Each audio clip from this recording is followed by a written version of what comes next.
Are you an athlete that says, oh my gosh, when I get the urge to eat chocolate, I can't stop? And you find yourself having a lot of discipline, and I'm using quotes, during the day. And then at night, if you start to have M&Ms or whatever, you can't stop. And there's just this, I don't know how to stop eating sweets or a chocolate attack or whatever.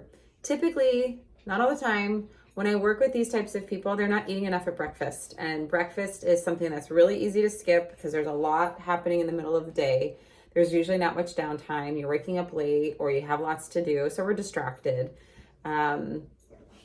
It's a really easy way to miss an opportunity to fuel properly.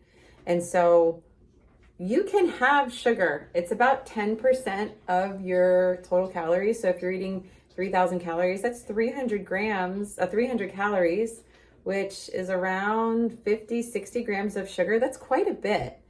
And so unless you're someone that's eating a lot of soda and candy and sweets and different things, having a soda a day, it's not ideal. But if that's it, you can live a really healthful life and still have some sweets sprinkled in. It doesn't have to be all or nothing, especially when I'm working with very active people. Sometimes they think sugar, it kills, or sugar has inflammatory effects, which sometimes it can. But to use the language of sugar kills, I want to pause and say, okay, wait a minute, listeria or a bacteria that could cause intractable nausea or vomiting, that can have fatal effects. Sugar typically doesn't. So what do you mean when you say sugar kills? Tell me more about that. I want to hear where you're coming from. I want to understand what you're saying.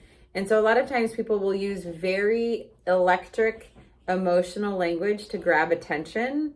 So you have your attention, and then you're using a word like kill to elicit an emotional response, which is scared or hurt or fear. And when people are operating from scared, hurt, or fear, you're not in a creative, joyful space. And so you're not able to taste, you're not able to enjoy, you're not able to actually experience the food how we're meant to experience. And so then all these rules come into play and all these recommendations so we can continue to contain this fear, and food becomes confusing, the enemy, or I wish I could just do without it.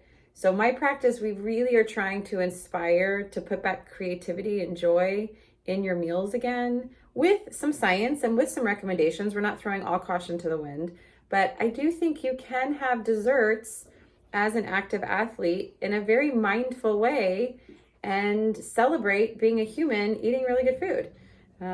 Hope this helps. If it does, like and subscribe and follow along.